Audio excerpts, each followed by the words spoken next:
నిర్గమకాండము 3వ అధ్యాయం. మోషే మిద్యాను యాజకుడైన ఇత్రో అను తన మామ మందను మేపుచు ఆ మందను అరణ్యము అవతలకు తోలుకొని దేవుని పర్వతమైన హోరేబుకు వచ్చెను. ఒక పొద నడిమిని అగ్నిజ్వాలలో యెహోవా దూత అతనికి ప్రత్యక్షమాయెను.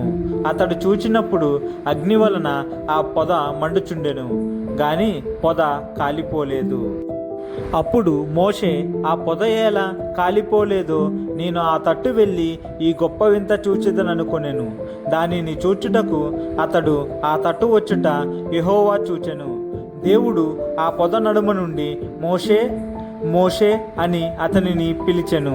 అందుకతడు చిత్తము ప్రభువా అనెను. అందుకాయన దగ్గరకు రావద్దు, నీ పాదముల నుండి నీ చెప్పులు విడువుము, నీవు నిలిచియున్న స్థలము పరిశుద్ధ ప్రదేశము అనెను. మరియు ఆయన, నేను నీ తండ్రి దేవుడను, అబ్రహాము దేవుడను, ఇస్సాకు దేవుడను, యాకోబు దేవుడను అని చెప్పగా మోషే తన ముఖమును కప్పుకొని దేవుని వైపు చూడ పెరచెను. మరియు యెహోవా ఇట్లనెను, నేను ఐగుప్తులోనున్న నా ప్రజల బాధను నిశ్చయముగా చూచితిని.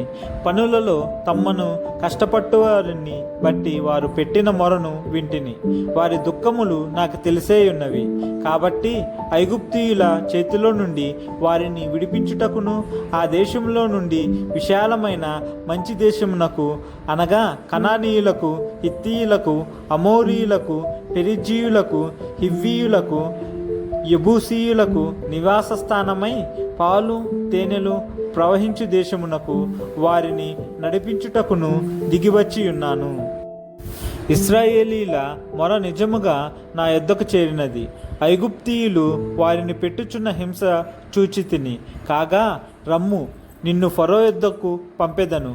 ఇశ్రాయేలీయులైన నా ప్రజలను నీవు ఐగుప్తులో నుండి తోడుకొని పోవలెనెను. అందుకు మోషే, నేను ఫరో యొద్దకు వెళ్ళుటకును ఇశ్రాయేలీయులను ఐగుప్తులో నుండి తోడుకొని పోవుటకును ఎంతటి వాడనని దేవునితో అనగా, ఆయన, నిశ్చయముగా నేను నీకు తోడయిందును. నేను నిన్ను పంపితిననుటకు ఇది నీకు సూచన. నీవు ఆ ప్రజలను ఐగుప్తులో నుండి తోడుకొని వచ్చిన తరువాత మీరు ఈ పర్వతము మీద దేవుణ్ణి సేవించెదరనెను.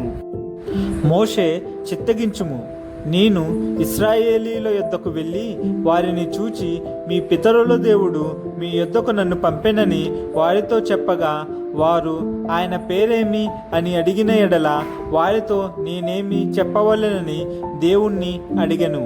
అందుకు దేవుడు, నేను ఉన్నవాడను అనువాడనై ఉన్నానని మోషేతో చెప్పెను. మరియు ఆయన, ఉండునను వాడు మీ యొద్దకు నన్ను పంపెనని నీవు ఇశ్రాయేలీయులతో చెప్పవలెనెను. మరియు దేవుడు మోషేతో ఇట్లనెను, మీ పితరుల దేవుడైన యెహోవా, అనగా అబ్రహాము దేవుడు, ఇస్సాకు దేవుడు, యాకోబు దేవుడునైన యెహోవా మీ యొద్దకు నన్ను పంపెనని నీవు ఇశ్రాయేలీయులతో చెప్పవలెను. నిరంతరము నా నామము ఇదే, తరతరములకు ఇది నా జ్ఞాపకార్థక నామము. నీవు వెళ్ళి ఇశ్రాయేలీయుల పెద్దలను పోగు చేసి, మీ పితరుల దేవుడైన యెహోవా, అనగా అబ్రహాము, ఇస్సాకు, యాకోబుల దేవుడు నాకు ప్రత్యక్షమై ఇట్లనెను, నేను మిమ్మును ఐగుప్తులో మీకు సంభవించిన దానిని నిశ్చయముగా ఐగుప్తు బాధలో నుండి పాలు తేనెలు ప్రవహించు దేశమునకు, అనగా కనానీయులు, హిత్తీయులు, అమోరీయులు, పెరిజ్జీయులు, హివ్వీయులు, యెబూసీయులున్న దేశమునకు మిమ్ము రప్పించదనని సెలవిచ్చితినని వారితో చెప్పుము. వారు నీ మాట విందురు గనుక నీవును ఇశ్రాయేలీయుల పెద్దలను ఐగుప్తు రాజునకు వెళ్ళి అతన్ని చూచి, హెబ్రీయుల దేవుడైన యెహోవా మాకు ప్రత్యక్షమాయను గనుక మేము అరణ్యమునకు 3 దినముల ప్రయాణమంత దూరము పోయి మా దేవుడైన యెహోవాకు బలిని సమర్పించుదుము సెలవిమ్మని అతనితో చెప్పవలెను. ఐగుప్తు రాజు మహాబలముతో మీ మీదకు వచ్చి మిమ్ము పోనీయడని నేను ఎరుగుదును. కానీ నేను నా చెయ్యి చాపి ఐగుప్తు మధ్యమున నేను చేయదలిచియున్న నా అద్భుతములన్నిటినీ చూపి దాన్ని పాడు చేసేదను. అటు తరువాత అతడు మిమ్ము పంపివేయును. మరియు నేను ఈ జనుల ఎడల ఐగుప్తీయులకు కటాక్షము కలుగజేసేదను గనుక మీరు వెళ్ళినప్పుడు ఒట్టి చేతులతో వెళ్ళరు.